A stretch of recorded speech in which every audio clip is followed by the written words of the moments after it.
गेंद खेल रहे थे। बहुत सारे बच्चे वहाँ थे, भीड़ थी बच्चे की। उसमें भगवान एक तरफ हो गए और एक तरफ भरत जी महाराज हो गए। अब गेंद खेलना शुरू हो गया।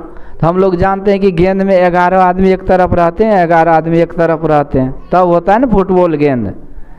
तो उसी तरह से शुरू हो गया। तो होता क्या था कि भगवान जो गेंद खेल रहे थे ना, तो भगवान हार जाते थे और भरत जी जीत जाते थे।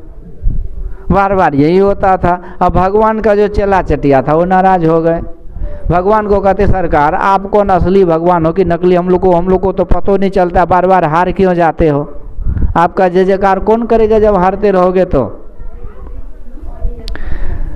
सब नाराज हो गए। तो भगवान समझाते हैं अपने सखा लोगों को कि देख भैया, ये खेल है ना, इस खेल में मैं ही हारूंगा। क्यों? क्योंकि दूसरे तरफ संत है। 7 द्वीप 9 खंड में गुरुते बड़ा न कोय, करता करे न करी सके, गुरु करे सो होय। जो न करे लकीर वो करे फकीर। तो जो हम नहीं कर सकते वो संत करते, इसलिए वो बड़े हैं, सबसे बड़े हैं संत। दूसरा नाम है तीजे 10 अवतार तने प्रणाम है, ब्रह्मा विष्णु में सकल संसार है। अरे हाँ पलटू, सबसे ऊपर संत मुकुट सरदार है। इसलिए संत बड़े होते हैं। संत का उपकार ही इतना होता है ना कि हम ईश्वर के सामने, मतलब गुरु गोविंद दो खड़े काकू लागो पाँव, बलिहारी गुरु आपने जिन गोविंद दियो बताए। तो गुरु की बलिहारी गाते, क्योंकि वहीं तो मिला दिए ना। तो गुरु को पकड़े रहिए। यदि भगवान कहीं भाग भी जाएंगे तो फिर से खोज करके आपको मिला देंगे वो। तो इसलिए मैं तो हारता ही रहूँगा। तो बच्चे लोग कहते, सरकार मैं समझा नहीं। तो भगवान कहते, इसको और विस्तार से समझो। देखो ये जो गेंद है ना, गेंद को देखिए, जो भी खिलाड़ी होता है पैरे से मारते रहता है ना। तो भगवान कहते गेंद है ये जीव, ये जीव जो है यही गेंद है। इसको दर दर की ठोकर मिलता ही रहता है। आकर 4,84,000 जोनि भरमती अजीव अविनाशी। कबीर साहब कहते हैं 1,84,000 भरम के पौ पर अटके आए, भरमते रहते हैं। गुरु महाराज कहते पशु पक्षी कृमि आदि की योनि में भर में बहुबार हो। तो जीव भटक रहा है कि नहीं? कितने कितने शरीरों में गए, धक्के मुक्के खा करके परेशान। ऐसा कोई शरीर है जिसमें जीव को सुख मिलता है? कुत्ता बिल्ली कीड़े मकोड़े चिल्लर मच्छर गिद्दर सियार, कौन सा ऐसा शरीर है जिसमें खाना पीना ओढ़ना सोना मिलता है? कहीं नहीं मिलता है। ये जीव सब शरीरों में भटक के मनुष्य शरीर में आया, दर दर की ठोकर। ये जीव ही गेंद है जो 84 में ठोकर खाता रहता है। अब मैदान क्या है? तो यही 84 का चक्कर मैदान है। और खिलाड़ी जो दो तरफ है वो क्या है? तो भगवान कहते एक तरफ जो खिलाड़ी है ना वो है संत, और दूसरी तरफ भगवान। जब जीव भटकता रहता है ना तो ईश्वर की कृपा से कभी न कभी उसको मनुष्य शरीर जरूर मिलता है। हर जीव को एक बार जरूर ईश्वर की कृपा से मनुष्य शरीर मिलता है।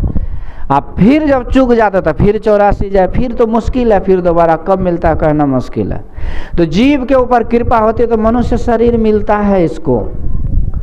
अब थोड़ी सी जब कृपा होती है तो इसके अंदर भक्ति आती है, तो ये थोड़ा बहुत करके भक्ति भजन में लग जाते हैं।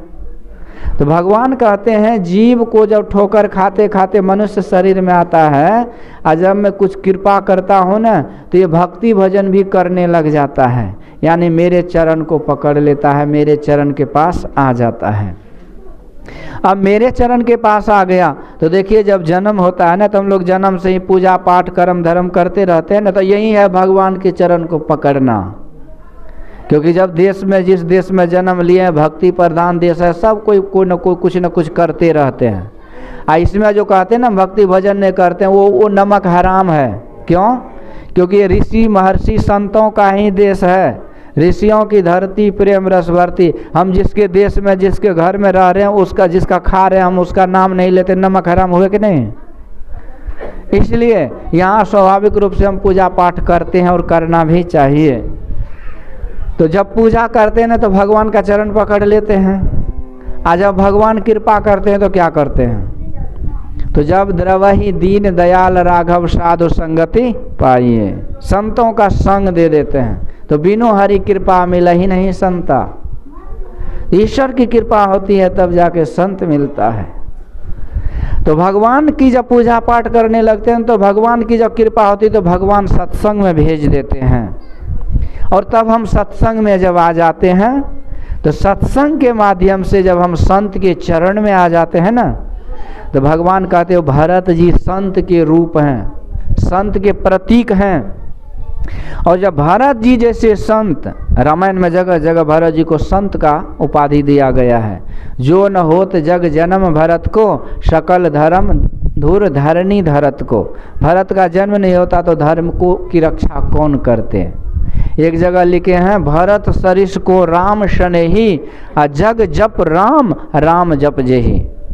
भगवान कहते भरत से ज़्यादा प्यारा मुझे कोई नहीं, क्योंकि दुनिया मेरा नाम जपता है और मैं भरत जी का नाम जपता हूँ। भरत जी संत हैं, त्याग मूर्ति तपस्वी संत हैं। तो भगवान कहते एक तरफ संत है, जब जीव को मैं मनुष्य शरीर देता हूँ, ये जीव रूपी गेंद भटकते भटकते जब मेरे चरण में आता है, मेरे शरण में, यानी पूजा पाठ किसी न किसी तरह से हम भगवान में आते हैं कि नहीं, तो तब भगवान की कृपा होती है तो भगवान संत के चरण में भेज देते हैं। माँ सबरी को क्या कहते, प्रथम भक्ति संतन कर संगा। भगवान कृष्ण अर्जुन को कहते अर्जुन तदिद्धि परिणी पाते न परि प्रश्न न सेविया, जाओ संतों के शरण में और उनसे ज्ञान लो। स्वयं भगवान भी संदीपनी मुनि के पास गए कि नहीं, उज्जैन नगरी में। इस तरह से गुरु का महत्व है। तो भगवान जब कृपा करते तो गुरु के पास भेजते हैं, और ये जीव को भटकते भटकते जब गुरु के पास भेज देते हैं, और गुरु के चरण में जब हम जाते हैं तो भरत जी के पास जब गेंद आया तो भरत जी क्या किए, गेंद को इतना जोर से मार दिए ना कि भगवान के गोल में घुस गया। जीत संत की हो गई, कृपा अनंत परमात्मा की हुई, और कल्याण इस जीव का हो गया। तो इस तरह से जब हम संत के चरण में, सदगुरु के चरण में आते हैं तो सदगुरु सच्चे शुद्ध स्वरूप परमात्मा से हमें मिला देते हैं, हमारा कल्याण कर देते हैं। और इसीलिए करण धार सदगुरु दृढ़ नावा, दुर्लभ साज सुलभ करी पावा। सदगुरु को मल्लाह कहा गया है। हम लोग बड़े सौभाग्यशाली हैं, और वो बड़े भाग्यशाली होते हैं जो गुरु के शरण में आते हैं। और गुरु महाराज कहते हैं फुटल मनुष्यवा के भाग गुरु गम नाही लही। उसका भाग फूट जाता है जो गुरु शरण में नहीं आते हैं। तो हम लोग बड़े भाग्यशाली हैं कि गुरु स्वरूप हम स्वामी संत सेवी जी महाराज के जयंती को मना रहे हैं, और आप लोग बड़े पुण्यात्मा हैं। और आइए आगे भी हम लोग बाबा से सुनते हैं। श्री